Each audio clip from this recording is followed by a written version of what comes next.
আসসালামু আলাইকুম সবাইকে ওয়েলকাম করছি যুবরাজ খান আবির। আশা করি সবাই বেশ ভালো আছেন। ফিলিপে লুইস যখন আসলে ফ্লামেঙ্গোর দায়িত্ব নিল, ফ্লামেঙ্গোর এর আগে কোচ ছিল হচ্ছে তিতেকে বরখাস্ত করার পর যখন দায়িত্ব নিল ফিলিপে লুইস, এরপর থেকে তার স্বপ্নর যাত্রা কিন্তু আপনারা দেখতে পারতেছেন। টোটাল দায়িত্ব নেওয়ার পর এই মুহূর্তে পর্যন্ত 43টা ম্যাচ উইন করছে। এই টাইমের ভিতরে তার মতো রেকর্ড অন্য কোনো ক্লাবে নাই, কোনো ক্লাবের নাই। সত্যি কথা বলতে ইউরোপেরও কোনো ক্লাবের এই রেকর্ডটা নাই। দুর্দান্ত একটা যাত্রা করছে ফিলিপে লুইস। অনেকেই চিন্তা করতেছে লুইস ব্রাজিলের আগামী দিনের কোচ হচ্ছে, কোনো সন্দেহ নাই। ইতিমধ্যে ব্রাজিল থেকে কিন্তু তাকে অফার করা হয়েছিল, যখন কার্লো আনচেলত্তি, তারপর হচ্ছে ফিলিপে লুইস, জোসে মরিনোর নাম শুনছি, তারপর হচ্ছে জর্জ জেসুসের নাম শুনছিলাম। ওই সময়টায় ফিলিপে লুইসকেও কিন্তু কোচ হিসেবে নিয়োগ করার জন্য সিবিএফ অফার করছিল, কিন্তু লুইস একদমই না করে দিছে। এমন না যে তার ব্রাজিলের কোচ হওয়ার স্বপ্ন নয়, অবশ্যই আছে, তবে এই মুহূর্তে এত আর্লি সে ব্রাজিলের দায়িত্ব নিতে চায় না, কারণ তার কোচিং ক্যারিয়ারটাকে সমৃদ্ধ করার জন্য এখন অনেক বেশি পরিমাণে এক্সপিরিয়েন্স দরকার। কারণ সে যখন ব্রাজিল দলের দায়িত্ব নিবে তখন যেন সে একজন স্বয়ংসম্পূর্ণ একজন পরীক্ষিত কোচ হতে পারে। তখন যদি ব্রাজিলের দায়িত্ব নেয় তখন ওই চাপটা, ওই ভারটা নিতে পারবে। এই মুহূর্তে ব্রাজিলের মতো হেভিওয়েট দলের কোচ হওয়া তার পক্ষে সম্ভব হইলেও তার দায়িত্ব নেওয়াটা পসিবল না। আমরা জানি তার টেকনিকটা খুবই দুর্দান্ত এবং তার ম্যান ম্যানেজমেন্টও যথেষ্ট সুন্দর। এই মুহূর্তে এত অল্প বয়সে এত চমৎকার কোচ খুব কমই আছে। আমি মনে করি যে জাবি আলোনসো বলেন, তারপর হচ্ছে ডেভিড আনচেলত্তি বলেন, তাদের চেয়েও যথেষ্ট ভালো কোয়ালিটিফুল কোচ হচ্ছে ফিলিপে লুইস।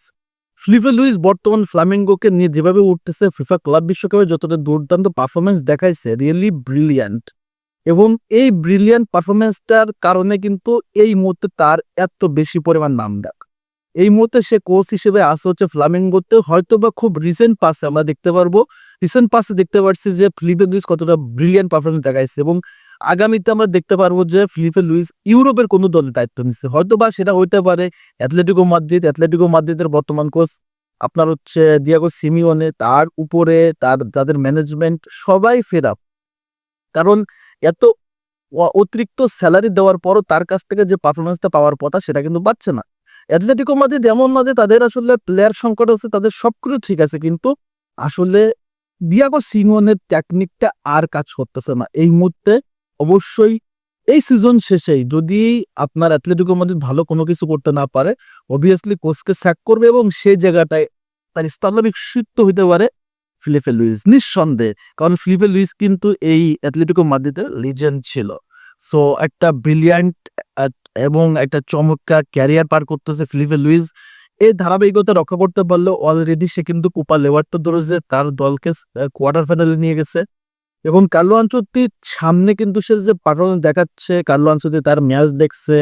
সো আজকে সকালবেলা কিন্তু ইন্টারন্যাশনালের সাথে তার দল জিতছে, খুব ডোমিনেট করে জিতছে। এই যে ডোমিনেশনটা, এই যে প্রত্যেকটা ফুটবলারের যে এটা অ্যাটাকিং মাইন্ড, ফুটবলারদের ভিতরে একটা এক্সট্রা চেঞ্জ, সবকিছু কিন্তু ফিলিপে লুইসের যে ডিফারেন্ট থিঙ্কিং এর কারণে আসলে হচ্ছে।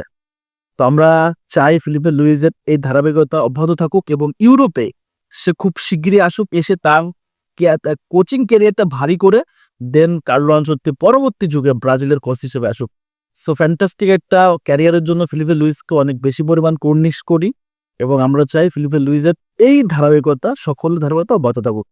ফিলিপে লুইসকে আপনারা কে কে পছন্দ করেন? এই অল্প বয়সে তার যে কোচিং ক্যারিয়ারের যে ধার, এটাকে আপনারা কে কে আসলে কর্নিশ করেন অবশ্যই কমেন্টস করে জানিয়ে দেবেন। এবং রেগুলারলি ভিডিও যদি ভালো লেগে থাকে আপনাদের আমার চ্যানেলটাকে ফলো করতে পারেন, এবং যদি ভিডিও ভালো লেগে থাকে তাহলে কিন্তু শেয়ার করতে পারেন। ধন্যবাদ সবাইকে। আল্লাহ হাফেজ।